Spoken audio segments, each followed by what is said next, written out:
কুরিয়ারের মাধ্যমে যুক্তরাষ্ট্রে নেওয়া হচ্ছিল একটি বক্স। তার আগেই মেক্সিকোর কুয়েরেতোরো বিমানবন্দরে ওই বক্স থেকে উদ্ধার করা হয়েছে মানুষের 4টি খুলি। কাঠের ওই বক্সে ফয়েল পেপারে মোড়ানো ছিল খুলিগুলো বাজেয়াপ্ত করেছে সেখানকার পুলিশ। বিমানবন্দর কর্তৃপক্ষের সূত্রে খবর, খুলি ভর্তি বাক্সটি পাঠানো হয়েছিল মেক্সিকোর পশ্চিম উপকূলীয় অঞ্চল মিচোয়াকান থেকে। এই অঞ্চলটি হিংসার জন্য কুখ্যাত।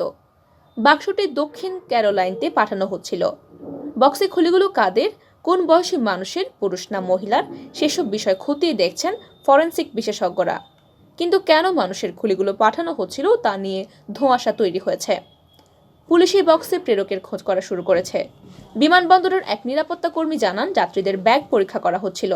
সেই সময় কাঠের বাক্সটি পরীক্ষা করতে গিয়ে স্ক্যানারে অদ্ভুত কিছু জিনিস চোখে পড়ে।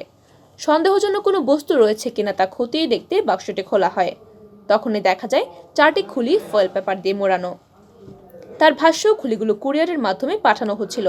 কিন্তু কী কারণে এগুলো পাঠানো হচ্ছিল, এগুলো কাদের খুলি তা নিয়ে একটা রহস্য তৈরি হয়েছে। সেই রহস্য ভেদের চেষ্টা চলছে।